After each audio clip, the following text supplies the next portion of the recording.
Oi, pessoal, bem-vindos de volta. Nós teremos agora a nossa mesa redonda, tratando sobre infâncias intersexo e infâncias com variabilidade de gênero. Nós fizemos essa, não sei se vocês perceberam, mas nós fizemos essa mudança no título, porque estava confuso antes, estava escrito infâncias intersexo ou com variabilidade de gênero. Nós fizemos essa correção para ficar claro que a gente vai tratar tanto de infâncias intersexo e infâncias com variabilidade de gênero, porque não são sinônimos, né? Intersexualidade não é uma identidade de gênero, é uma condição corporal. Então, não fazia sentido aquele ou que estava no título, só para fazer essa informação inicial.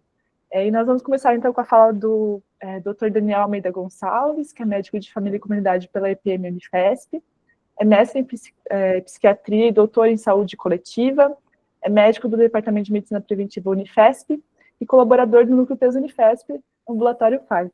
Muito bem-vindo, Dr. Daniel, depois eu farei a apresentação do Dr. Saulo, mas pode começar a sua fala, por favor. Legal. Bom dia para todo mundo, né? Obrigado pelo convite, a oportunidade aqui de estar dividindo, aprendendo também. É impossível a gente se envolver num encontro como esse e não sair sabendo mais, né? E curioso e querendo se envolver cada vez mais com a temática, né?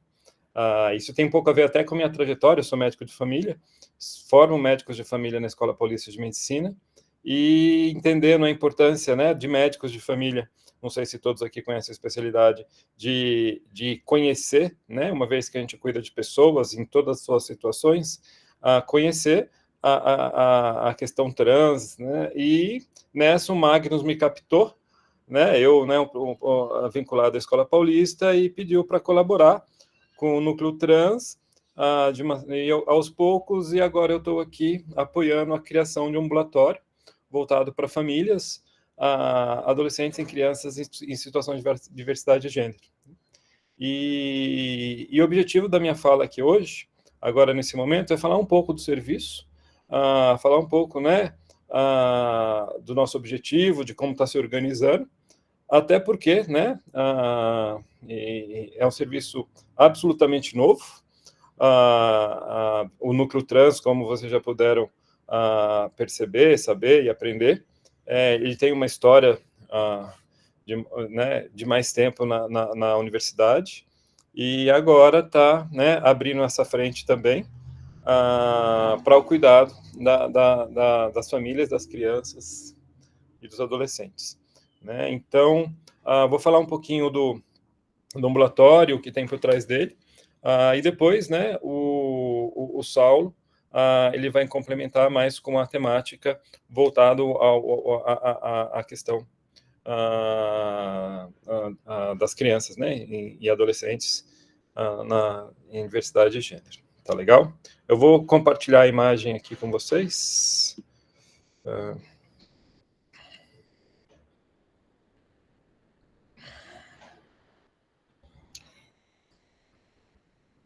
Está aparecendo.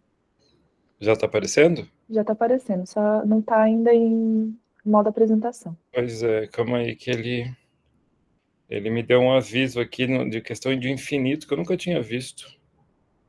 Ele não está... Calma aí, pronto. Opa. Deixa eu ir para a tela. Aqui. Agora colocar em modo apresentação, né? Agora foi. Está perfeito. Né? Tá legal, né? Então, para falar um pouco do ambulatório, aí eu acho que é uma oportunidade de já trazer alguns conceitos essenciais no cuidado que envolve as famílias e as crianças, né? Então, para isso, eu queria mostrar um pouco dos alicerces que, né, a gente estabeleceu para a fundação desse ambulatório, né, para a criação dele. Um desafio de saída que todos reconhecem, né? A Universidade Federal de São Paulo, a Escola Paulista de Medicina, como um centro de formação médica e em saúde de excelência, e um serviço ambulatorial e hospitalar de quaternário, né? Pensando em rede de saúde,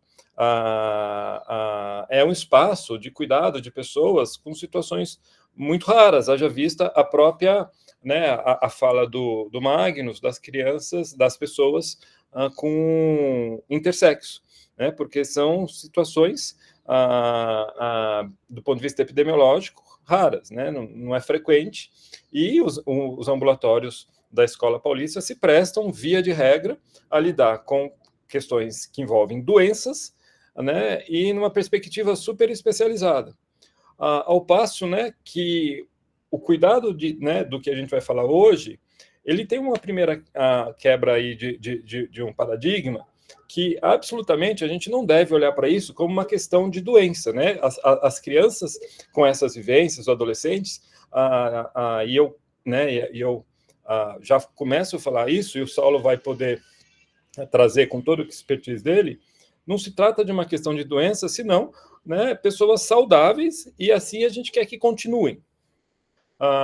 Então, num centro especializado médico de pessoas doentes e com condições raras, a gente cria um ambulatório que, antes de tudo, tem que ser focado para a saúde.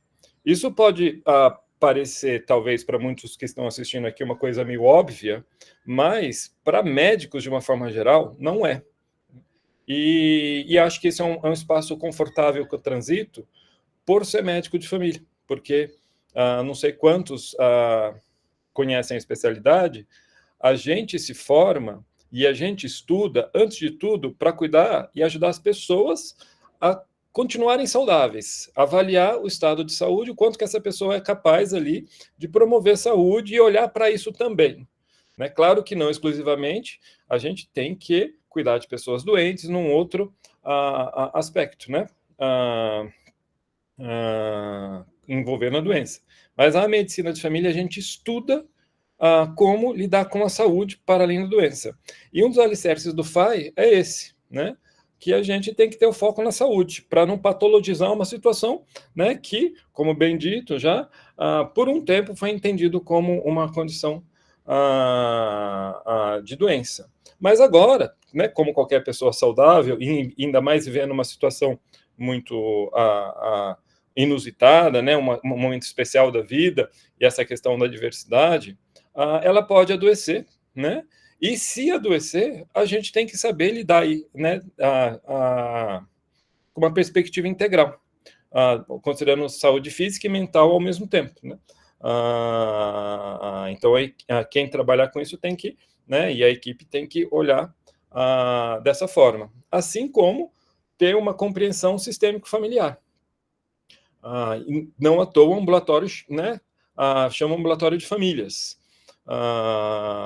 Porque, via de regra, né, quando nesse sistema que envolve uma criança ou adolescente que tem uma vivência diversa de gênero, quando há um adoecimento, mais frequentemente, esse adoecimento advém dos familiares. Então, a ideia do ambulatório é também poder cuidar e olhar das famílias, entendendo que, assim, as crianças, os adolescentes, vão continuar tendo saúde, né? Ou, se tiverem algum adoecimento, vão ser melhores cuidadas por pais e familiares que compreendam e estejam do lado do cuidado. Um outro preceito, né, é trabalho em equipe, e é com muita alegria que, né, que a gente tem um curso como esse com pessoas de todas as diversas categorias profissionais da área da saúde. E num ambulatório como esse não podia deixar de ser diferente. Eu vou falar um pouquinho mais disso no final. Uma outra questão muito importante, né, e que também, como médico de família, eu me sinto à vontade de falar, porque como, né, um médico que a especialidade tem uma relação direta com o nível de atenção que é a atenção primária, e no Brasil a atenção primária que é melhor oferecida à população está no SUS, com todas as dificuldades, né? Então também tem um entendimento bem claro do que o que é uma rede de atenção à saúde, e a gente faz questão, né, de estar e dialogar com a rede, mesmo porque na perspectiva de saúde e no cuidado longitudinal, a família, né, e crianças e adolescentes, eles vão ser melhor tratados e cuidados lá no território, né? Então, a gente quer estabelecer, né, tem esse desafio, eu diria até uma ousadia muito grande, de fazer uma atenção sempre em diálogo com o território, né? O que é muito desafiador, né, dada a diversidade das várias regiões de saúde, dos territórios e etc. Né? Quem aqui não tem muita certeza da representatividade, mas como o próprio princípio organizativo do SUS, né, que quando fala da descentralização, cada município é uma sentença, né, e pode ter uma realidade local de abordagem dos seus munícipes, das pessoas, e a gente quer dialogar com isso. Uma outra lógica, né, de ser um trabalho intersetorial, a gente tem que, de alguma forma, falar com rede de assistente social e educação, né, porque as escolas exercem um papel essencial na manutenção, na promoção e no cuidado das crianças e adolescentes nessa situação de diversidade. Né? Então, também tem esse preceito.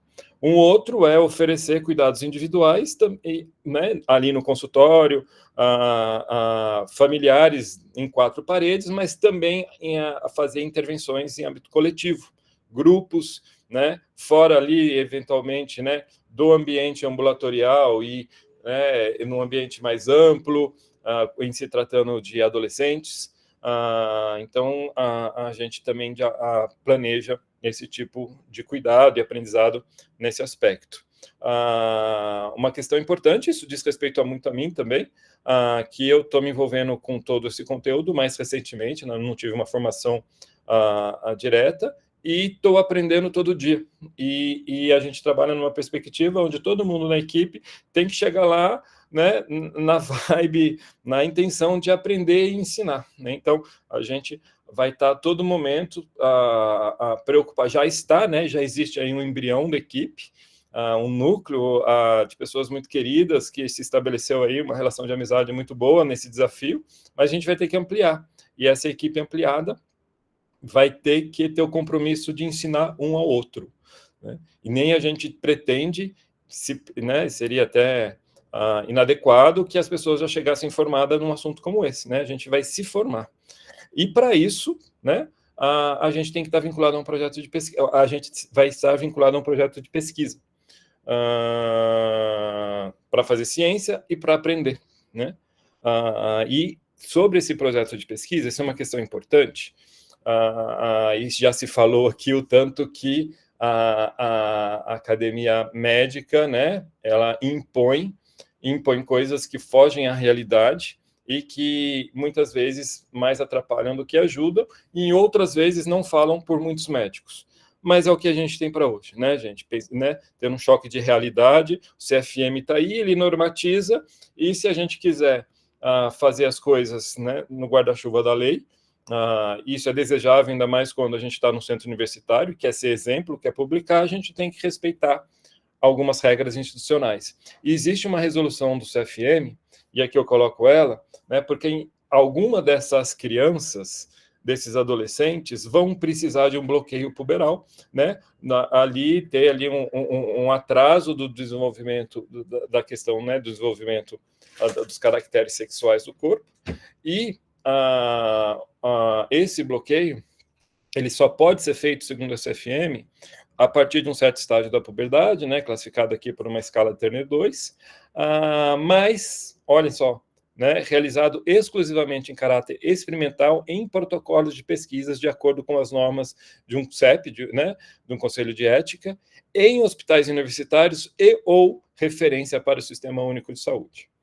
A gente pretende ser referência de Sistema Único de Saúde, a gente está vinculado a um hospital universitário, e a gente não poderia começar o nosso projeto antes de ter um projeto de pesquisa aprovado.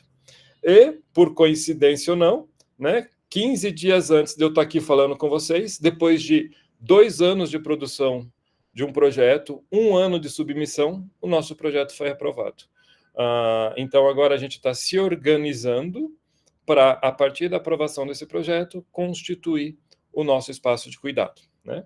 Cuidado de quem vem e cuidado de nós mesmos. E o projeto é esse. Não vou me delongar a respeito dele, mas para vocês entenderem, é um projeto amplo que vai permitir muita pesquisa, e a ideia é que a gente realmente faça ciência de boa qualidade, como, né, é sim uma marca da Escola Paulista de Medicina da Universidade Federal de São Paulo. É um estudo de corte, né? Então a gente vai acompanhar um coletivo, né, uma corte de pessoas, né, e elas vão ser constituídas a partir da concepção de núcleos familiares, né, principalmente, no decorrer do tempo, no qual a gente vai acolher, avaliar e seguir, e um segmento transdisciplinar de famílias com crianças e adolescentes com vivências diversas de gênero. Esse é o nome do projeto de pesquisa, cujo objetivo é caracterizar, então, essa corte com crianças em vivências de variabilidade de gênero menores de 18 anos que buscam atendimento em relação à saúde física e mental, bem como acerca de demandas e necessidades de saúde específicas. Olhem que importante, né? A gente não está falando aqui só de aspectos de doença, então tem uma concepção ampla de saúde, isso é necessário, inclusive de familiares, avaliando os desfechos em saúde em relação ao acesso à assistência na atenção à saúde, o SUS, e do cuidado especializado para a transição de gênero, quando assim reconhecida. Então, não é um ambulatório só para cuidar de crianças para os quais a gente vai fazer uma intervenção de transição de gênero, né? Um bloqueio, uma humanização cruzada e outras intervenções, né? Então, é um objetivo bastante amplo que nos permite aí, né, um cuidado bem integral. A equipe que a gente pretende fazer, e aqui, né, eu disse que é muito oportuno esse momento, a gente ainda, né, por enquanto, conta ali com poucas pessoas. Eu, Saulo, somos 2 pessoas que constituem essa equipe. A gente tem uma psicóloga, 2 psicólogos, 3, né, que nos ajudam, um educador físico, mas a gente vai precisar de mais. A gente conta com uma equipe transdisciplinar, idealmente, né, de muitas categorias, dentre as quais, né, pessoas da assistência social, educação física, enfermagem, gestão de políticas públicas. Isso é uma coisa bem paulistana, né? Por entender que lá na USP Leste tem uma graduação inovadora que traz essa perspectiva de gestão de políticas públicas. Então, oportunamente, se a gente conseguir trazer pessoas, né, que são, e geralmente são pessoas também, eu tive a oportunidade de conhecer algumas, que têm uma visão bem ampliada e estão se formando nessa perspectiva de gestão e não são necessariamente profissionais da área da saúde, né? Não é um curso da área que tem ali todos os requisitos para ser da área da saúde, mas sim gestão de políticas públicas, e a política pública que a gente está falando agora, né, que a gente está se focando, é o cuidado das pessoas e famílias, né, com essa situação. Profissionais da nutrição, psicologia, psicopedagogia, e medicina aqui, desculpa, né, tá com acento equivocado. Então, a gente pretende né, ter uma equipe com esse perfil. A gente vai disparar agora espaços para selecionar pessoas, e assim como o núcleo trans, e eu vou parar aqui, que são esses meus slides, né? Assim como o núcleo trans adulto, em toda a sua trajetória, e ainda hoje, ele tem a sua riqueza, né, a sua competência, baseado muito em trabalho voluntário, né? A universidade pública, ela tem as suas dificuldades, as suas amarras, e, né, quem dera, né, Magno, a gente pudesse ter profissionais da própria universidade envolvidos, para além, né, dos voluntários, e o nosso ambulatório também vai depender de voluntários. Então, a gente vai disparar aqui um processo, e fica o convite para quem tiver interesse, né? A gente vai fazer atendimentos presenciais, né? Se voluntariar para constituir essa equipe, né? Se faz parte ali uma daquelas categorias, vai ser bem-vindo a entrar na família do ambulatório de famílias, né? Então, a gente está aí no processo inicial, e hoje também, né, dá para entender aí como mais um marco, né, da nossa atuação. Tá legal? Então, era isso que eu tinha para falar. Tentei ser o mais breve possível, porque com certeza o mais interessante que vai tocá-los, porque eu já tive a oportunidade de assistir e ver o Saulo falando mais de uma vez, e sempre aprendo, né, e me encanto com a fala dele. Então, eu vou passar para ele agora, para a gente poder aprender um pouco sobre a situação das famílias e das crianças, né, em situação de diversidade de gênero, tá bom? Perfeito. Obrigada, doutor Daniel, pela sua exposição. Eu vou apresentar o doutor Saulo, então. Doutor Saulo Vitsias, que é psiquiatra, psicoterapeuta e professor. É coordenador do Espaço Transcender do Centro de Saúde Escola Butantan da FM-USP, é colaborador do Núcleo Trans Unifesp, Famílias, Adolescentes e Infâncias, e do Núcleo de Cuidados a Pessoas Trans do Hospital Sírio-Libanês. É coordenador da pós-graduação em Psiquiatria pelo Centro Sanar, e é professor de saúde LGBTQIA+, e editor do livro Saúde LGBTQIA+, Práticas de Cuidado Transdisciplinar. Muito obrigada, professor e doutor Saulo, pela sua presença. Eu vou colocar aqui, vou marcá-lo aqui para todo mundo. Obrigado, Bruna. Bruna, eu vou apresentar aqui no outro computador, porque eu consigo ficar em 2 telas vendo todo mundo, tá? Então, só para colocar para compartilhar, já começo. Vamos ver se dá certo. Já está aparecendo. Já, né? Pronto. Beleza, agora eu consigo ver vocês também, é bom.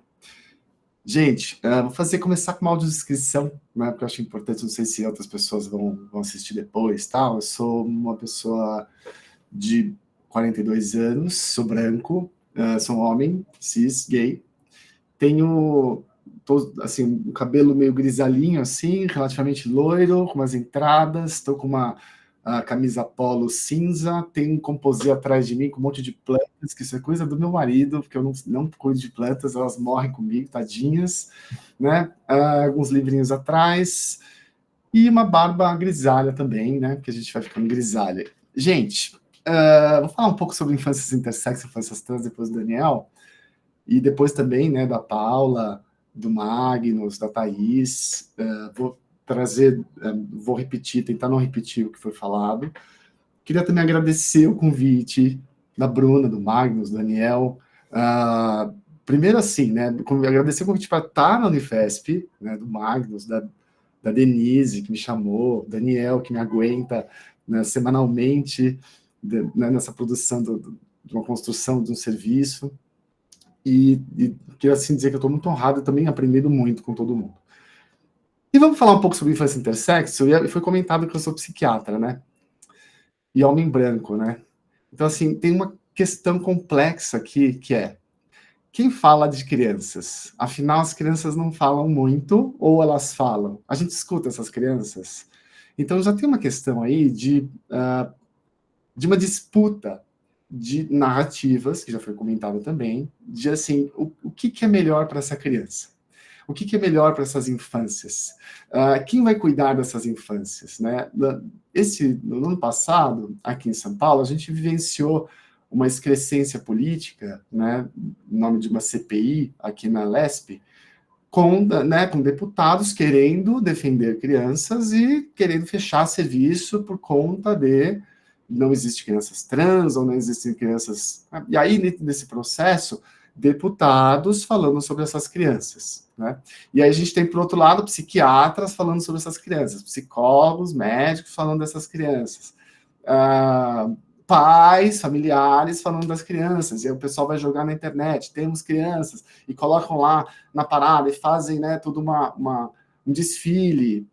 E onde estão essas crianças? Quem são essas crianças? Né? Então, assim, eu acho que eu queria levantar esse aspecto primário, porque a gente está falando de infâncias intersexo, infâncias trans, mas a gente está falando de algumas infâncias, né? E tentar entender que a perspectiva, assim, de infância,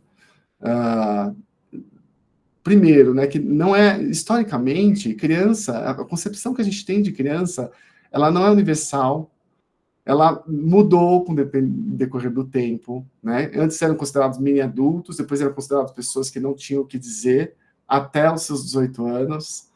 Hoje a gente tem um reflexo dessa concepção ainda, tá? E eu queria trazer, assim, quem já assistiu falando, já ouviu essa frase milhões de vezes, eu tento mudar algumas coisas, gente, mas às vezes é difícil, porque eu sou um só, né? Mas, assim, o nosso cérebro, ele é limitado por aquilo que a gente já acredita. E o nosso cérebro, eu estou dizendo assim, a nossa cosmovisão, a nossa cosmopercepção, o que a gente aprende do mundo, como a gente aprende esse mundo, como a gente compreende esse mundo, como a gente escuta esse médico psiquiatra branco, como a gente, né, se coloca no mundo, é limitado por aquilo que a gente acredita. E a gente acredita, para começo de conversa, de que o mundo é esse aqui, né?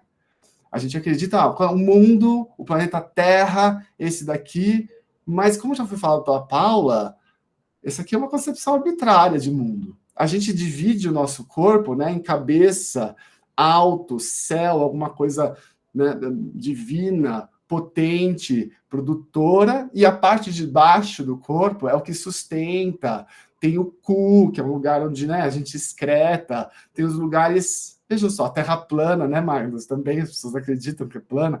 Então, assim, dentro dessa concepção do que é melhor e o que é pior, que a gente constrói, né, o homem, o ser humano, a mulher, essa ideia de que o norte ele é positivo e que o sul ele é negativo, né? E como seria pensar num mundo, por exemplo, invertido dentro desses aspectos, né? Trazendo para começo de conversa alguns conceitos de colonialidade, que assim, é uma forma de conhecer o mundo, de conhecer o que acontece, que vai tomar o ocidente, a branquitude, o masculino, a heterossexualidade com a medida do humano. E aí a gente precisa, né, de algo que a gente vai chamar de decolonialidade, que é uma tentativa de descentramento epistêmico, político, cultural dessas formas de pensar e dos modos de existir no mundo colonizado por esse padrão eurocêntrico, antropocêntrico, cristão, branco, heterossexual. Tá? E a gente também tem que pensar, né, dentro de uma perspectiva, de uma ferramenta de como a gente vai até olhar para esse estudo, para essas crianças, para essas infâncias, e escutar essas infâncias, reconhecendo essa interdependência de fatores sociais, marcadores de diferença, com cor de pele, gênero, classe, idade, orientação sexual, que vão se cruzar, que vão influenciar a discriminação ou privilégio de uma forma complexa e bem brincada. Então, assim, não dá para a gente falar sobre diversidade sem contextualizar um pouco isso, porque a gente já parte de vários vieses e vários lugares. O meu lugar de fala aqui, neste processo, não sou trans, sou cis, não sou criança, tenho 42 anos, apesar de ter sido uma criança LGBT, né, que passou por algumas questões, então talvez eu consiga empatizar com questões relacionadas ao que é ser percebido como alguém diferente antes mesmo de se perceber diferente, né, e passar por determinadas questões e diferenças nesse sentido. Mas assim, eu tenho uma experiência, né, de um trabalho com crianças, adolescentes, e uma escuta com essas crianças, adolescentes e as famílias desde 2010. Então, um pouco dessa experiência que eu vou trazer para vocês, e também um pouco de como mudou a minha cabeça e o trabalho, como a gente pretende trabalhar, né, venho pensando nesse trabalho ao decorrer do tempo. Então, uma da outra coisa que a gente acredita é que existem dois sexos, acho que o Marcos já falou bastante disso também, né, que os dois sexos na espécie humana, a gente vai lá procurar o pênis ou vagina e essas partes e características do corpo que a gente valoriza mais para determinar qual é o sexo da pessoa, aí vai o ultrassonografista, diz que é menino, portanto, porque encontrou um pênis, então já designa um gênero nessa pessoa, faz o chá revelação e aquela coisa toda. Primeira questão importante, que eu vou trazer delicadamente, importante aqui, né? A gente não sabe o sexo de uma pessoa sem roupa, com roupa e sem exames específicos. E essa é uma desconstrução importantíssima, porque a gente parte do pressuposto de que a gente sabe. Eu estou olhando aqui para o Magnus, eu fico imaginando, né? Ou a gente olha para o Magnus e pensa, sexo masculino. Provavelmente ele tem, né? A gente parte de probabilidades. Ele está usando uma roupa que a gente considera masculina, portanto, a gente já infere o que tem atrás dessa roupa. Mesma coisa a Renata, mesma coisa a Mona Lisa, Jaiane, Daniel, Bruna, todo mundo está aqui. Mostrei eu. Então, assim, a gente parte do pressuposto que a gente sabe o sexo biológico das pessoas, né? Sendo que mesmo essas pessoas, muitas vezes, não vão saber o próprio sexo biológico até, sei lá, chegar na adolescência e não tá menstruando, e aí vai fazer exame e descobre que não tem útero, né? Com várias possibilidades aí de variações, né, dentro da sexualidade. Então, acho que esse é o primeiro ponto, importantíssimo para o profissional de saúde, mas importante para todo mundo, né? Na nossa sociedade, a gente faz de tudo para esconder a nossa genitália, mas a gente faz de tudo para mostrar a nossa genitália com a roupa que a gente usa, né? Então, é uma coisa, no mínimo, meio doida, tá? Eu posso falar disso que eu sou psiquiatra, então é isso. O psiquiatra tem o poder de falar que é doido ou não. Tô brincando, gente, pelo amor de Deus. Gente, e aí entra essa LGBTfobia como uma violência simbólica. Na infância, antes mesmo dessa criança entender qualquer diferença, muitas vezes ela pode ser diferenciada e já colocada como outro, por algum conflito, ou por alguma disputa, ou porque ela não está seguindo essas normas de como ela deveria se portar e se comportar em relação a gênero, em relação a o que ela gosta, em relação a como ela funciona no mundo. E aí essa diferença, ela é hierarquizada, e essa criança ela vai ser inferiorizada e desumanizada. Então é uma criança que não vai ter mais... Se ela é desumanizada, inclusive, gente, é uma criança que vai ser menos escutada. É uma criança que vai ter a violência em relação a ela vai ser invisibilizada. E isso continua na adolescência e continua na fase adulta. Então, o processo de desumanização, né, e que envolve questões todas interseccionais, e a gente sabe quem é mais desumanizado socialmente do que outras pessoas, quem é mais humano e quem é menos humano, quem fala mais e quem vai ter sua fala mais escutada ou menos escutada, e quem vai ser mais invisibilizado nessas questões, e que vai ter essas violências todas perpetradas. Então a gente vai vendo, assim, desde a infância, uma diferenciação. Uma vez eu estava falando com meu pai, né? Meu pai, infelizmente, ele foi acometido por um vírus em 2019. Agora ele está um pouco melhor, mas ele ainda está nesses efeitos. E hoje a gente teve agora sei lá, parece que o mundo voltou um pouquinho para esse vírus faz uns dias, né? E é possível que a gente ainda tenha que lidar bastante com isso, esse vírus político. E ele falava para mim assim: mas, Saulo, para que diferenciar essas questões, nós e eles, todas essas letrinhas, LGBT, blá, blá, blá, né? Não, pai, muito bom seria viver nesse mundo em que as pessoas não precisassem de identidades como lésbica, gay, bissexual. E aí não precisar dessa identidade significa que elas não foram diferenciadas em relação a essas questões antes mesmo de saberem sobre si. Elas não aprenderam sobre essas diferenças e de que isso era negativo antes mesmo de saberem algo sobre si. Que ótimo seria viver nesse mundo. O mundo, por exemplo, né, em que a gente não diferencia as pessoas por um marcador. Eu vou dar um exemplo. A gente não faz diferença nas pessoas em relação ao nariz. A gente não tem identidades nasais. Pessoas com nariz grande não tem um nome específico para, será, um grande nariz, porque a sociedade, por mais que, né, possa, às vezes, quando tem diferenças muito grandes, possam olhar e brincar com a pessoa, ninguém é inferiorizado por ter nariz maior ou menor. Né? Ninguém é reduzido e tem seus espaços retirados e não consegue, né? E é desumanizado por conta de tamanho de nariz. Então não existem identidades nasais. E não precisa ter identidades nasais. Agora, como acontece com orientação sexual, como acontece com identidade de gênero, como acontece com diversidades de corpos, outras diversidades, seja diversidades genitais, seja diversidades que a gente vai considerar, né, dentro desse grande conceito chamado sexo biológico, como diversidades de cor, diversidades outras, né, neurodivergências, a gente vai ter aí a necessidade de nomes específicos para as pessoas poderem se conectar, se juntar e lutar pelos seus direitos. Tudo bem? Faz sentido até aí? E aí, quando a gente fala de infâncias intersexo, essa grande questão já foi falado, né? Qual que é o sexo e o gênero? A gente generifica todo mundo. Eu fico pensando, né? Qual seria a solução? Não generificar ninguém? Vamos criar uma sociedade em que ninguém vai ser generificado. Ou vamos ter um filho agora e eu não vou dar gênero para essa criança.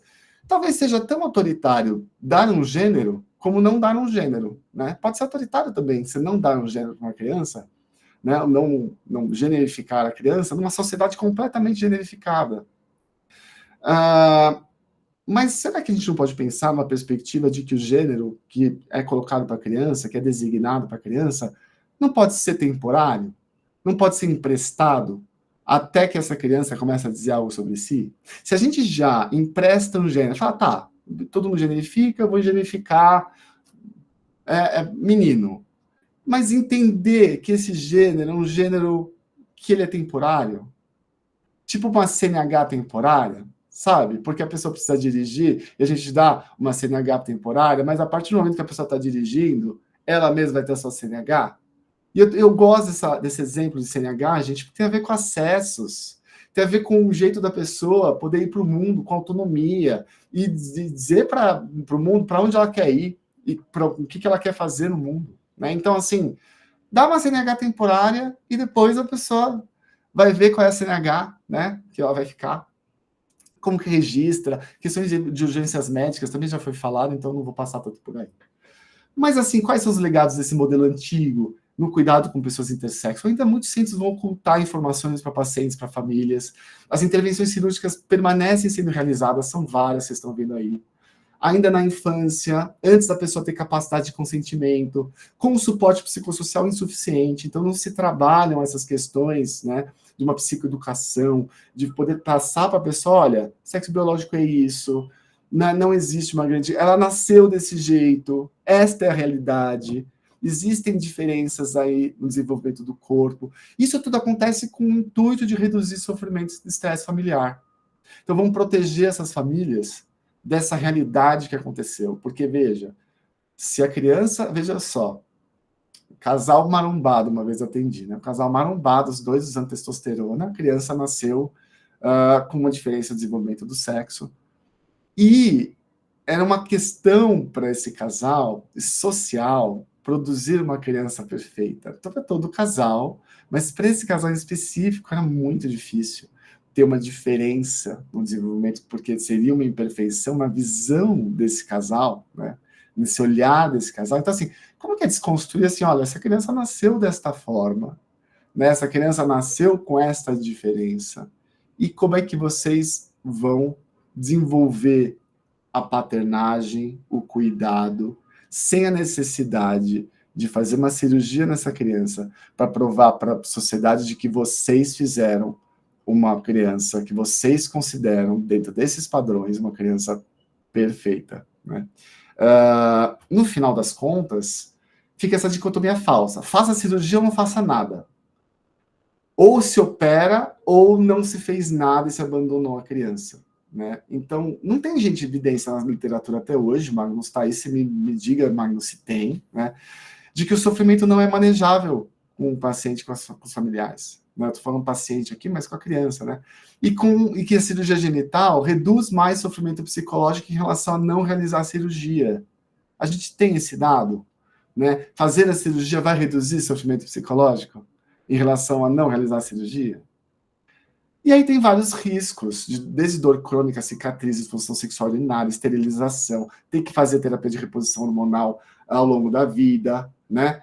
Complicações que vão requerer múltiplas cirurgias corretivas, até os riscos psicológicos, a Thaís comentou, né? Depressão, estresse pós-traumático, ideação suicida, vergonha, isolamento, sentimento de inadequação, porque foi falado o tempo todo para essa criança que ela é diferente e essa diferença é negativa, e essa diferença vai fazer ela sofrer, e essa diferença vai fazer ela ficar de fora, né? Ostracizada. E também um sofrimento em relação ao gênero, porque às vezes os médicos nessa roleta russa de decidir qual é o gênero, eles podem errar, né?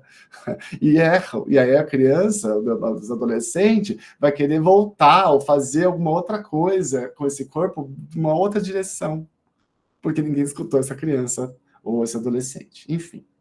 Então, assim, para fechar essa primeira parte do intersexo, né, eu gosto desse...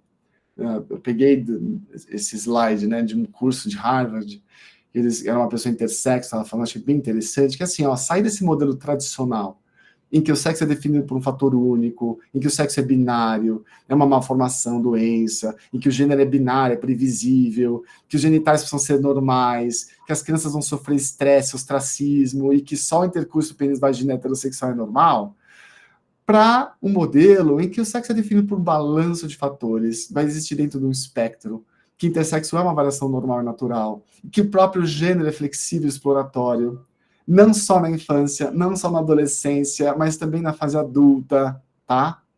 Que a diversidade genital pode ser aceita, de que as crianças podem ser preparadas, apoiadas, e é esse o trabalho que a gente pretende fazer também no FAI, tá? E de que uma grande variedade de atividades sexuais é normal e agradável, pessoal, né?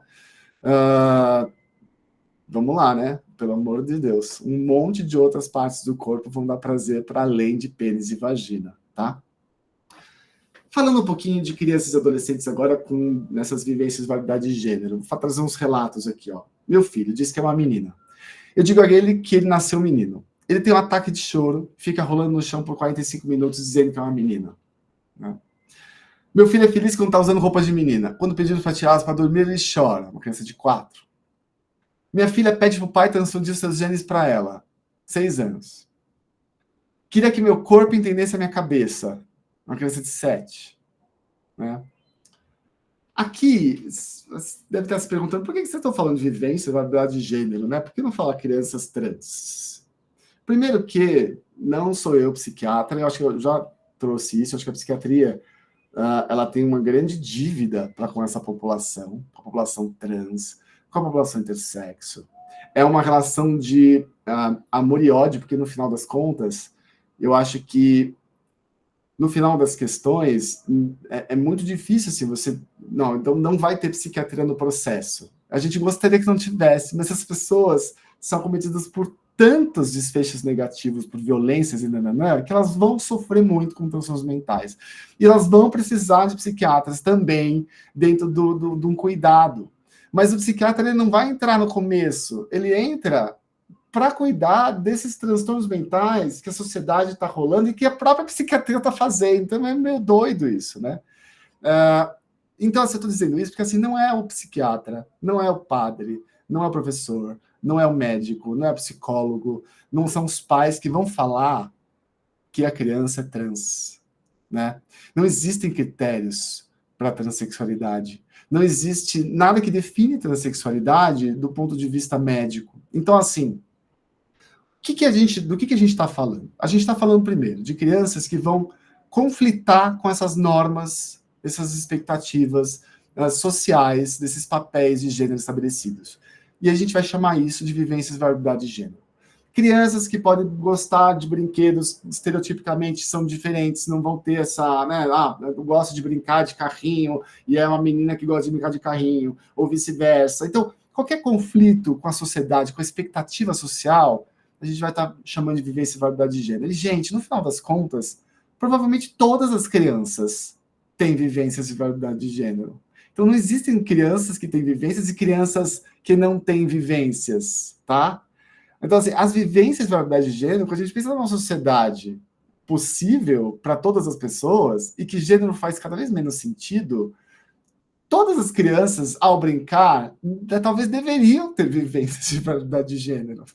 Por que a criança não pode... Tem alguns lugares onde a criança não pode entrar no ponto de vista de brincadeira, né? Por que existem esses tabus? Tá? Então, a gente está falando aí não da criança, a gente está falando dessas expectativas sociais, tá?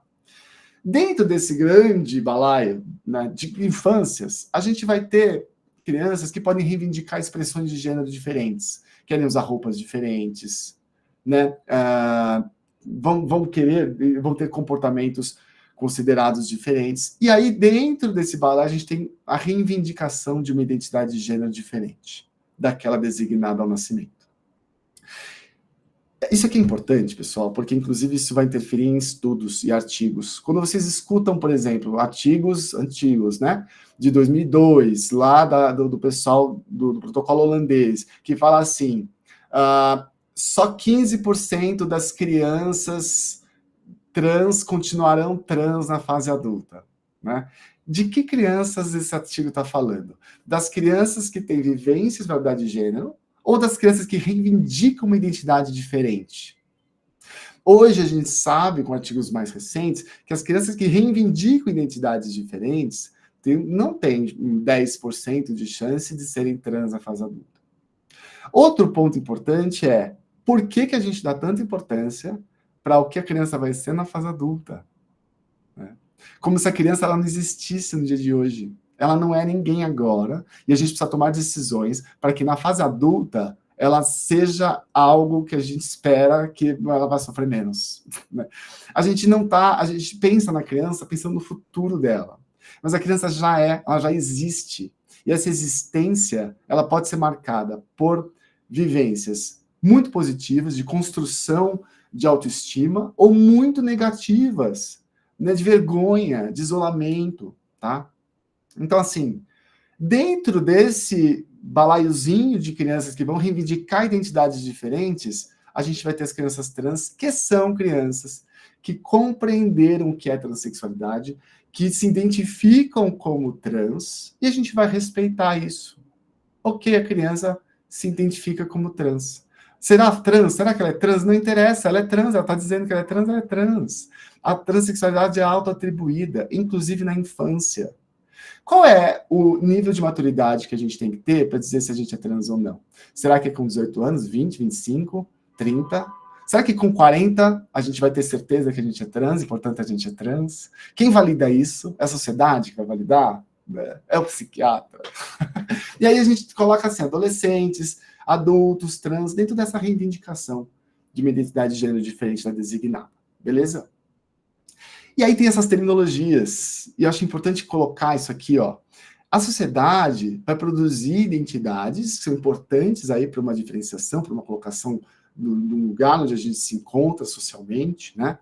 E também das diversas lutas que estão envolvidas com isso. Então, a sociedade a gente tem mulher trans, homem trans, travesti, pessoa não binária, né? Em relação a questões de diversidade de gênero. Na medicina, a gente tem uma questão. A medicina trabalha com diagnóstico. E diagnóstico não necessariamente significa diagnóstico de doença. É diagnóstico de alguma coisa que você enxerga que requer algum cuidado.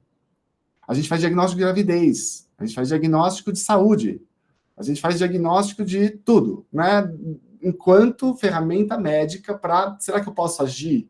Será que tem algo aqui, uma demanda em que eu vou oferecer algum cuidado, né? E aí os diagnósticos que a gente tem hoje, até para poder, dentro do sistema de saúde, que é ruim desse sentido, não deveria ser assim, né? A gente ainda precisa de diagnóstico para poder ofertar cuidados como hormonização e cirurgias, se usa na CID-11 em incongruência de gênero. Vou contar uma coisa para vocês que eu aprendi, o Magnus estava lá também, lá em Manaus, né? O pessoal do Ministério da Saúde, né? Tinha uma pessoa do Ministério da Saúde lá, esqueci o nome dele, Magnus, depois você me fala, né? O menino que comentou, esqueci o nome dele, mas ele falou que a tradução o Eduardo, Thaís, boa, Eduardo. Boa, o Eduardo.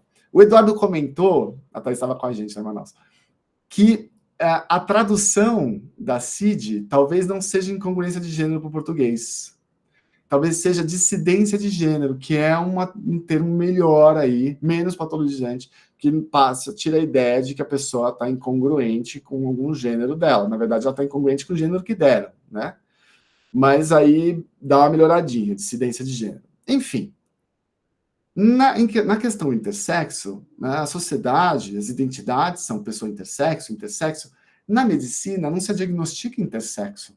A medicina vai diagnosticar um DDS, que é uma desordem do desenvolvimento sexual, infelizmente está assim na CID-11, e a gente também tem, né, outros artigos de outras pessoas desconstruindo esse termo da CID para usar diferenças do desenvolvimento do sexo. Então, o médico ele vai olhar uma diferença do desenvolvimento do sexo e vai dar um diagnóstico de DDS. 46XY DDS, 46XX DDS, vários diagnósticos. Mas a gente não diagnostica intersexo. Porque você pode ter uma pessoa que tem uma diferença de desenvolvimento do sexo e não se identifica como intersexo. Vou dar um exemplo para vocês. Uma vez eu fui dar uma palestra, estava falando com uma pessoa que ia falar comigo, ela estava comentando, não, eu sou trans, estava falando dela, e ela comentou, não, eu nasci com um testículo só, e eu tive que usar hormônio. Mas você nasceu com uma diferença de desenvolvimento do sexo? Você se reconhece como intersexo? Ela, não, eu sou intersexo? Ela ficou pensando, será que eu sou intersexo? Ela ficou pensando se ela é intersexo ou não. Porque, veja, pode ser que ela não tenha o conhecimento do que seja, né, de que nascer com um testículo, ter que usar hormônios durante a infância, significa uma vivência que a gente, né, pode relacionar com a vivência intersexo. Então, a gente tem que diferenciar aqui o que é uma identidade sociopolítica, a pessoa se dizer intersexo, de um diagnóstico médico, tá? Enfim, pessoal. Então, a gente não vai usar, eu coloquei aqui para a gente não usar desordens nem, né, problema do desenvolvimento sexual, que não faz o menor sentido sexual, tá? Tá falando de sexualidade, acho que a gente está falando de sexo, então, né, tudo errado aqui. E atenção, a pessoa não é DDS nem intersexual, ela é intersexo. Em relação às infâncias trans, gente, peraí que eu acho que ficou ruim aqui, eu vou tirar esse negócio, pronto. Como que a gente vai ler na literatura? Existem critérios diagnósticos também para a gente pensar na incongruência de gênero na infância. E aí os diagnósticos vão tentar estabelecer critérios. Critérios esses que não são úteis para ninguém, tá? Eles não são úteis para a psiquiatria. O Daniel não vai precisar desses diagnósticos. A gente não precisa colocar em lugar nenhum um papel, escrever se a criança tem incongruência de gênero. Ela não vai ter acesso a nada, perder acesso a nada. Então, tem gente que vai questionar até a própria existência do diagnóstico, mas tem gente que acha que se não tiver o diagnóstico, não vai existir. Como se só com o diagnóstico alguém existisse. Gente, eu sou gay, não tem mais diagnóstico de gay, então, portanto, eu não sou mais gay, portanto, eu não existo mais. Assim, eu sumi, arrebatei, porque não existe um diagnóstico, um critério diagnóstico para dizer que a minha existência é a homossexualidade. Faz sentido, né? Então, assim, que poder é esse desses médicos acharem que a sociedade precisa de um diagnóstico para dizer que aquilo existe? Né? Enfim, né?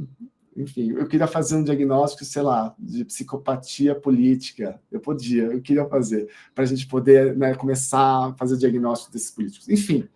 E o que diz o diagnóstico? Insistir que é de outro gênero que não designado, usar adereço, se vestir, brincar de maneira típica, poder haver um desconforto com a anatomia genital, o desejo por ter características físicas típicas de outro gênero, é um assunto recorrente no dia a dia da criança. No final das questões todas, gente, as infâncias são diversas. Existem crianças que podem ter um comportamento mais consistente, mais insistente, mais persistente em relação a essa reivindicação, e crianças que não terão isso, tá? Como que a gente cuida? A gente vai diferenciar essas crianças? É útil diferenciar essas crianças de alguma forma, né? E aí também vai se propor a diferenciação entre fase e persistência, como se a gente pudesse, né, pensar que uma fase é menos importante, de que a persistência, portanto, vai fazer com que a criança seja assim para sempre, portanto, a gente vai poder usar hormônio tranquilamente com ela, porque ela vai ser assim para sempre, né, depois que ela for na adolescência. Gente, a gente é constituído de fases, né? Essa ideia didática de separar a fase de persistência, ela fica um pouco sem sentido quando a gente pensa que as diversas fases que nos constituem são fases que precisam ser vivenciadas de uma forma, da melhor forma possível. Algo que não continua como fase, nessa questão de gênero, gente, em que a gente pode o tempo todo questionar, né, dentro dessa grande ficção que a gente produziu, que a gente chama de gênero, questionar essa ficção em algum momento da vida, se faz sentido para você, significa, de repente, uma outra fase, né? Assim como a gente se diz e se define pelo nosso trabalho, pela nossa capacidade de produção, se eu não consigo mais produzir, como é que eu me defino? Quem sou eu? Então, não faz muito sentido diferenciar fase e persistência, pessoal. Tá? Então, em relação à infância, não interessa. Muitas vezes, inclusive, os pais, eles vão chegar para a gente e falar assim, né? Isso tudo que eu estou falando para vocês, gente, a gente fala para os pais, tá? Porque os pais chegam com uma necessidade de definição. E muitas vezes o momento é de indefinição. Como é que se aguenta a indefinição? A criança não sabe. A criança está vivendo. Esse adolescente está explorando. E aí, a gente não tem um nome para isso. Será que vocês aguentam esse processo sem precisar de uma definição? Então, trabalhar com a indefinição e com o imprevisível e com não sabermos é importante também. Então, aumentar a capacidade desses pais, dos familiares, das pessoas que estão por perto, né? De enxergar a pessoinha e as demandas que ela tem para a exploração desse gênero, que sejam, que possa produzir uma exploração com cuidado, e não uma exploração sem cuidados, no sentido de, vou explorar gênero, me expondo sem ter preparo para isso, psíquico até, né? Tem pessoas que vão, de repente, chegar... Né? Então eu tenho 11 anos, então já que eu sou trans, eu preciso tomar hormônio agora, para ser trans. Será? Será que é assim que se explora a gente? Será que é disso que você precisa? É uma legitimação? Como que é essa legitimação? Né? Então a gente vai trabalhar isso. Tá? E aí a CID vai colocar também que essa dissidência tem que persistir por no mínimo 2 anos para você fazer o diagnóstico, que a gente já disse que é muito útil na nossa prática. Né? Gente, não existe, então, um roteiro na discussão de gênero. A gente vai praticar um modelo de cuidado afirmativo em que as variações de identidade e expressão são aspectos normais da diversidade humana, tá? E que explorações de gênero são bem-vindas e que não deveriam ser entendidas como um grande processo de tabu e de um grande processo de destruição da família e da identidade, do senso de ser da pessoa, tá? Entender que esses problemas de saúde mental que existem são e vão surgir do estigma e das experiências negativas. E podem ser evitados com uma família, ambiente social de apoio, incluindo os cuidados de saúde. Existem protocolos para a transição, tá? Esses protocolos estão aí, para vocês poderem ler. E o que vai dizer o Conselho Federal de Medicina? Então, a transição social pode ser feita em qualquer idade, tá? O bloqueio puberal, o Daniel já comentou, a partir da entrada na puberdade, hormonização a partir dos 16 anos, cirurgia só a partir dos 18, tá? No processo transexualizador do SUS, que está para ser revisto aí no país Pop Trans, ainda está mais antigo, essas coisas vão mudar, então não vou nem citar mais. Isso sempre com acompanhamento com equipe multi, com consentimento dos familiares e o assentimento do adolescente. Não é processo linear e padronizado, não existe começo, meio e fim do processo, tá? Esqueçam a ideia de que cirurgia é o ápice do processo. A gente não entende cirurgia como algo mais ou menos importante de um processo de transição de gênero, tá? A gente tem que tirar também, porque isso daí também é uma visão medicalizadora dentro desse processo. E não são prescritos hormônios nem indicadas cirurgias para crianças, a não ser que a criança seja intersexo.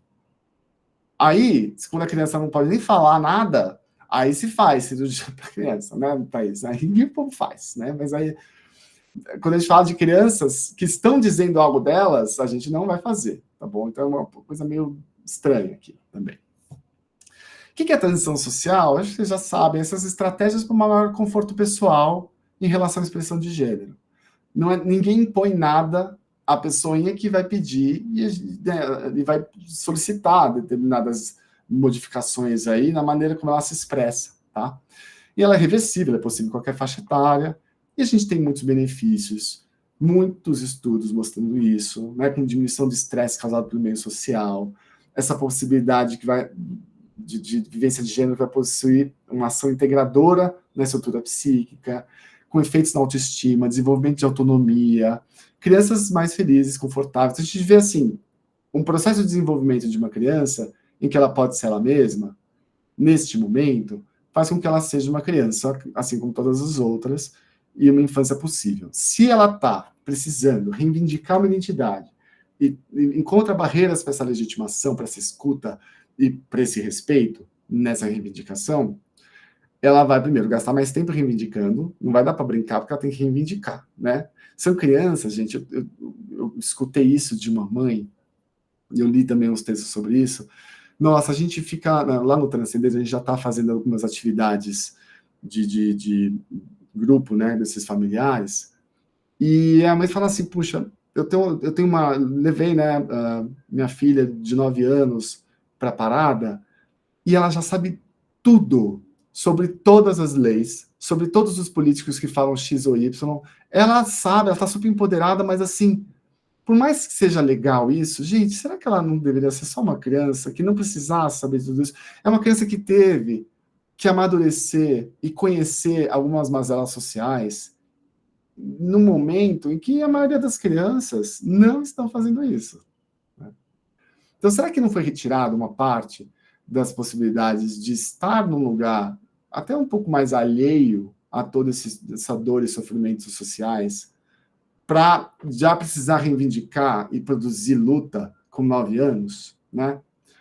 Ela fica com... Ela fala assim, às vezes eu só queria que a criança fosse uma criança brincando com as outras, mas a minha criança é uma criança que está lá, fazendo panfleto e brigando na rua, e se juntando, né, com 9 anos. Então ela está com medo, assim, de, pô, pode ser positivo, mas ao mesmo tempo, né, o que acontece? E aí a gente vai falar de nome social, as mudanças dos pronomes, estilo de cabelo, vestimenta, faixa peitoral, cotação de genital, ou prótese peniana, depilação, uso de banheiro de acordo com a identidade de gênero, escolha de esportes, uniforme, parcerias, quartos, acampamentos. Então isso tudo pode ser trabalhado. Gente, precisa de um serviço de crianças e adolescentes com vivência da identidade de gênero? A gente gostaria que não existissem serviços, tá? A gente gostaria muito que não fossem necessários esses serviços. Mas, já que existe uma maneira de se lidar com essas crianças que gera muito sofrimento para elas, a gente precisa evitar que isso aconteça. Evitar que o sofrimento aconteça no sentido de tentar cuidar desse entorno. Então, a ideia da criação do FAI, do espaço transcender, né, a gente chama de espaço até para tirar um pouco da ideia de atendimentos de saúde, porque, assim, muitas vezes a gente nem viu aquela criança, a gente está atendendo esses pais. Né? Não é obrigatório que aquela criança nem apareça. Se ela não está com nenhuma demanda e não existe sofrimento, a gente precisa atender essa criança. Trazer a criança para um serviço de saúde, porque ela é diferente, traz estigma para a criança. Ela vai, mas por que eu estou vindo aqui? Né? Agora, se existe alguma demanda para cuidado, a gente vai cuidar. Pensando em equidade, né? Porque, afinal, essas crianças são tratadas diferentemente. Então, o FAI chama Famílias, Adolescências e Infâncias nessa ordem, porque a gente vai primeiro olhar para as famílias, depois para as demandas dos adolescentes, que existem várias, e crianças, gente, se está tudo bem com as famílias, elas nem precisam ser vistas. Elas não precisam de um atendimento, elas não precisam ficar 2 horas sendo avaliadas e sendo escrutinizadas em perguntas com um processo para ficar vendo o que está acontecendo com essa criança, será que ela é trans ou não? Isso tudo não é necessário, tá? Enfim, quem vai dar o tom e velocidade dos passos a serem tomados é a criança em conjunto com a família nessa transição, nunca forçar a criança, né, a se encaixar em padrões de masculino e feminino vigentes. A curto prazo também não é isento de críticas, preconceito, bullying, o próprio processo. A gente precisa preparar esses pais, essas crianças, professores, todo mundo que está em torno. E aí, como que acontece na prática, né? Como que a gente faz, quando a gente faz, como que a sociedade reage, se a pessoa está preparada para isso, a escola, né? Será que pode, mudança de nome? Então, já deixei aqui resoluções que a gente, às vezes, leva para a escola, quando a escola está um pouquinho mais resistente, né? Aí a gente entra mesmo nesse lugar de falar com professores, com diretoria de escola, e falar assim, ó, tem resolução do Conselho Nacional de Combate à Discriminação, tem órgão, né, para uso de banheiro, para uniforme, vocês precisam respeitar. No Transcender, a gente está dentro de um processo, a gente está fazendo capacitações a cada 2 meses com a Diretoria Regional de Ensino, lá do Butantan, que chamou um monte de outras escolas. A gente está com 78 escolas agora, indo lá no Transcender, professores, diretorias, para poder falar sobre isso e construir escolas inclusivas, né? Eu falo do Transcender, gente, falando do FAI, porque eu considero irmãos, assim, pretendo fazer vários trabalhos em conjunto, né? Então a gente vai... São 2 serviços que estão surgindo aí juntos, né? Um na Unifesp, um na USP, mas a gente quebra essas barreiras também de faculdades, né, de universidades, porque a gente precisa, sim, construir até interdisciplinaridade e intersetorialidade dos serviços. Enfim. E bloqueio puberal? Gente, bloqueio puberal, existem alguns critérios da WPF. Primeira coisa, a gente não vai indicar bloqueio para todo mundo. Porque o bloqueio, pessoal, primeiro que é um procedimento que ele vai ser muito útil para algumas pessoas e pode não ser útil para outras. Então, os critérios são apresentar um gênero diverso, né, de forma consistente e persistente, ter iniciado a puberdade e ter um importante sofrimento relacionado a essa perspectiva de ocorrência de caracteres sexuais secundários.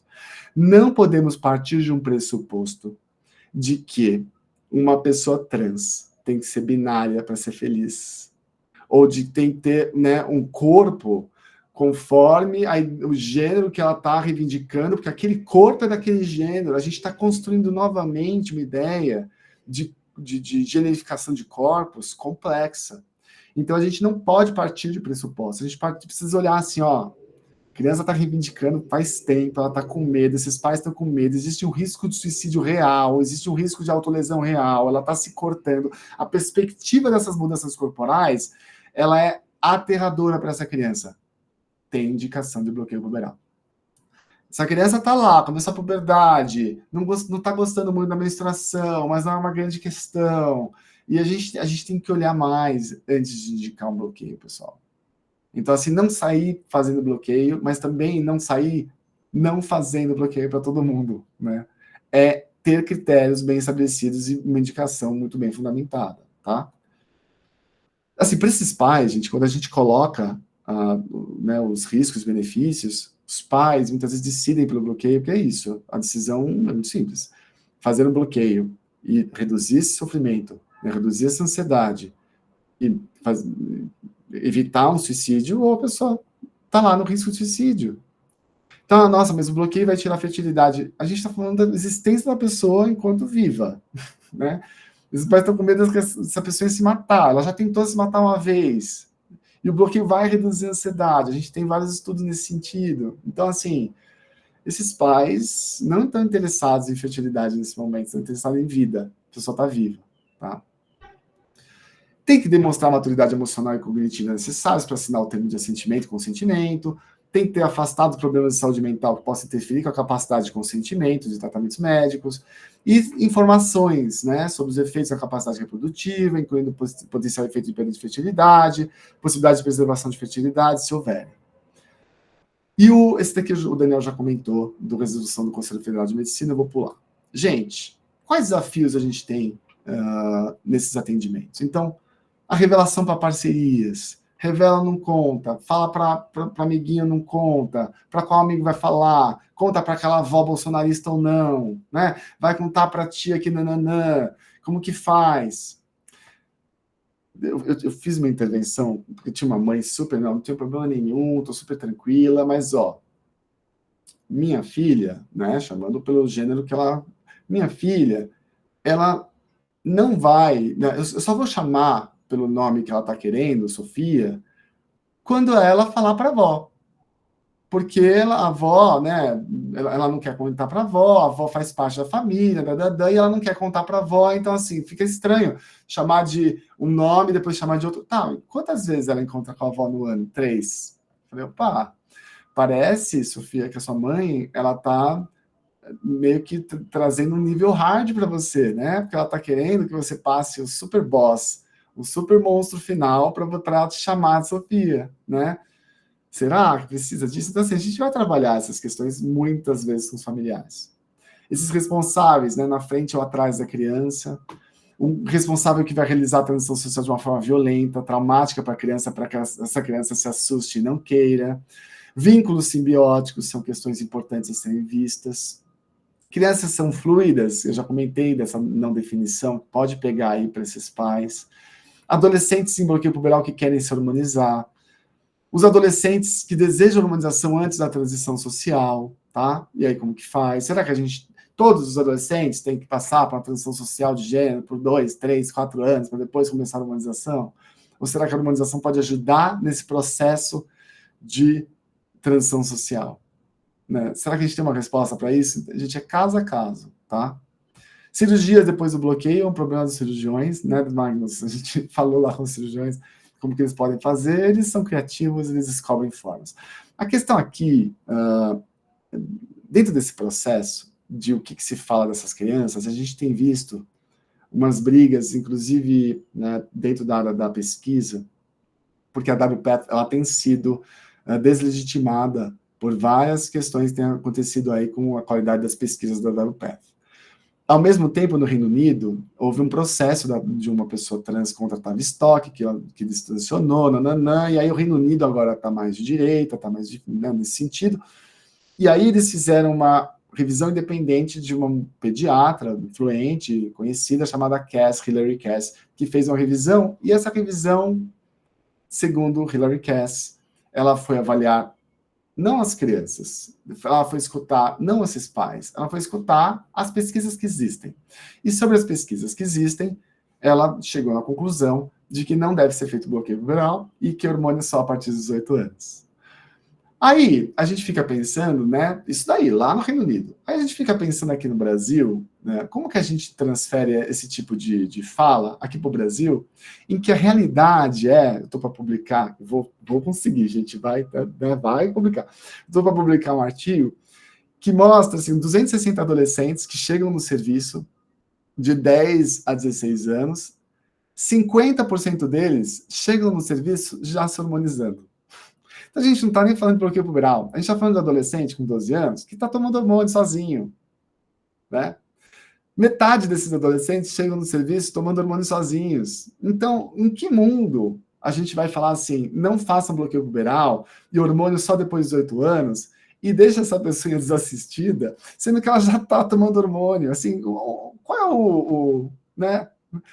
É um destacamento tão grande da realidade social e do atendimento e das pessoas que estão atendendo que eu acho muito absurdo, precisei comentar, gente. Então, assim, para a gente finalizar, porque eu termino meio de meia, né, Bruna? Meio de meia. Então, eu vou mais 5 minutinhos, deixa um tempo para conversar, pode ser. Falar uns estudos aqui de saúde mental. Já foi. Oi? Eu acho que alguém abriu sem querer o microfone. Gente, o estudo com crianças de 5 a 11 anos tem muita vivência de bullying, tem mais sintoma depressivo, mais autolesão, e a gente vê que isso tem relação com deslegitimação, dificuldade da família de aceitar. Outro estudo aí com adolescentes, muitos sintomas aí de depressão, pensamento suicida, tentativa de suicídio. Em geral, tentativa de suicídio na população trans é na adolescência, pessoal. 73% das pessoas trans que tentaram suicídio tentaram na adolescência. Então, é um momento em que essa pessoa está desassistida, tentando se legitimar numa sociedade, os pais não aceitam, a escola está fazendo bullying, a pessoa está com dificuldades, e às vezes ela está dentro da internet, só vivendo dentro da internet. Tá? E aí os efeitos do bloqueio, gente, a gente tem aqui, né, vários estudos mostrando redução da ação suicida, mostrando redução aí no uso de substâncias, na suicidabilidade, tá? Também o efeito da hormonização e de cirurgias, tá? Depois, né, nas pessoas adultas, e o efeito de hormonização na redução de risco de depressão e de ação suicida. A gente também tem estudo para ver dessas crianças, né, depois de um tempo, qual a chance de retransição.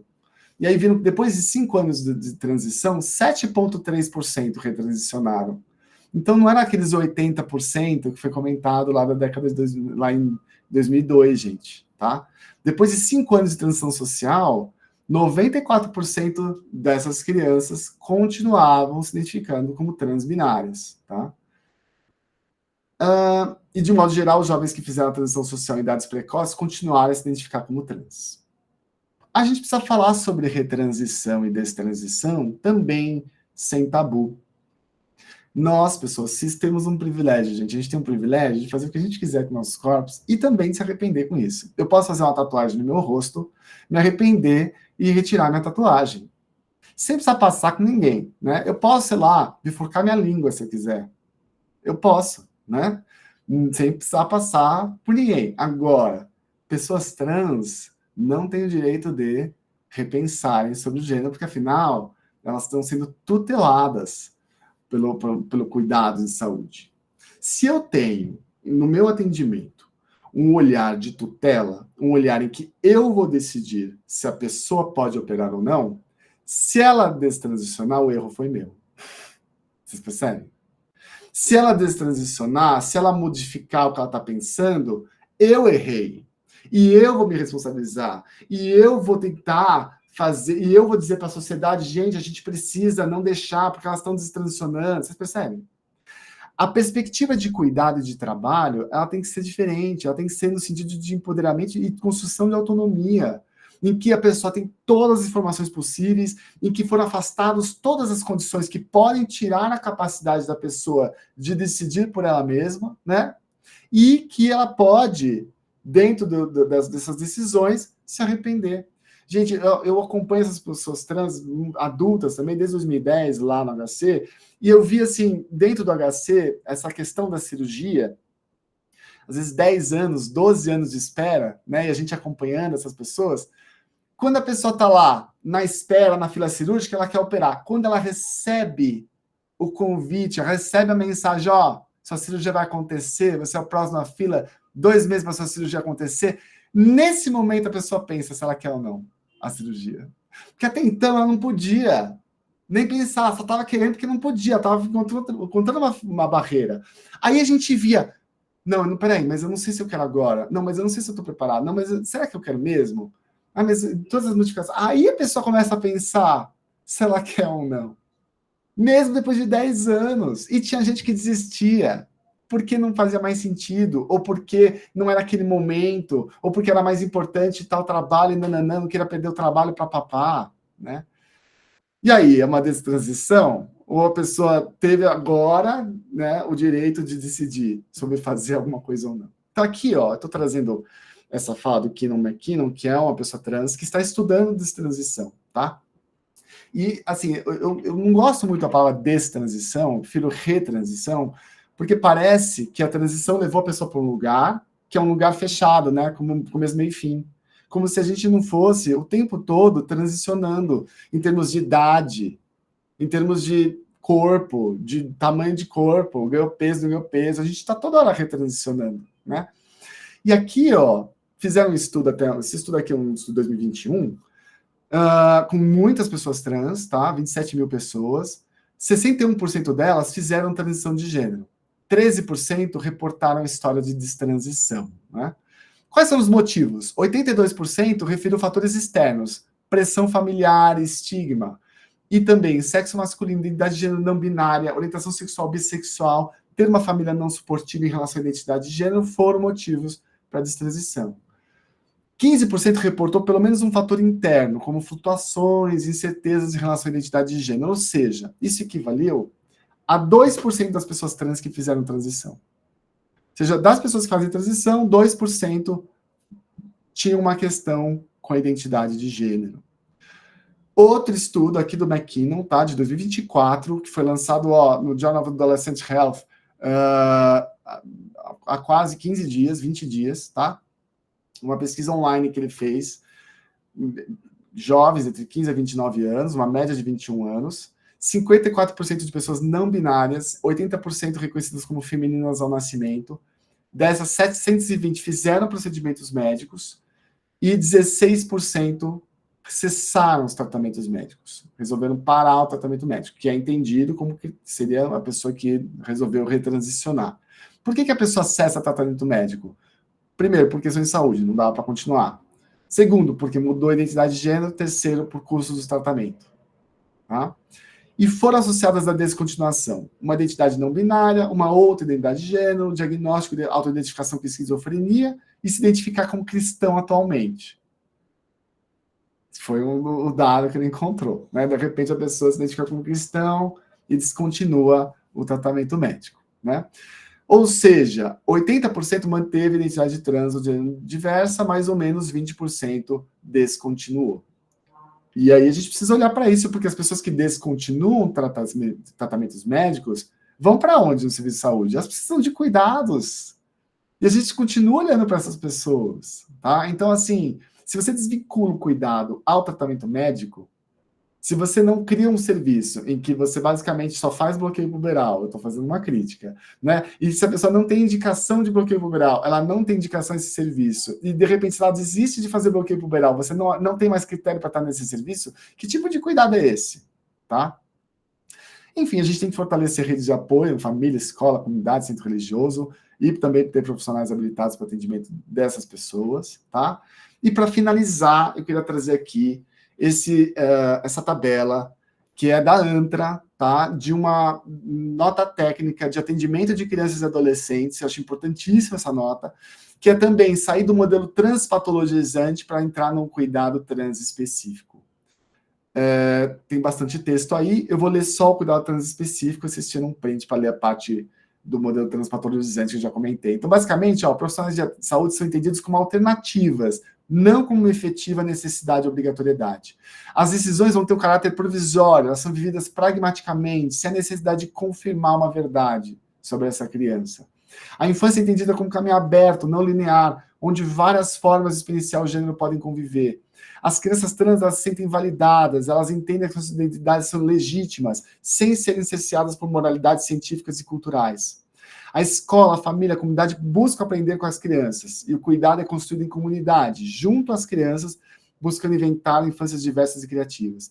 As práticas são voltadas a qualificar a relação da criança com o corpo, sem a garantia de fixidez ou certeza, e as crianças trans são orientadas a buscar os seus pares. E isso é uma potência de serviços como o Espaço Transcender, como o Núcleo Trans do IFESP-FAI, em que a gente vai poder oferecer também a possibilidade dessa convivência entre os pares. Pessoal, queria agradecer essas suas referências e fim dessa minha fala. Eu queria... Muito obrigada, doutor Saulo. É sempre um prazer ouvi-lo. Eu ouvi no diálogo, do núcleo, foi maravilhoso, hoje foi maravilhoso também, então muito obrigada pela sua exposição. Eu vou finalizar aqui a gravação para a gente poder conversar um pouquinho com as pessoas presentes. Só um minutinho.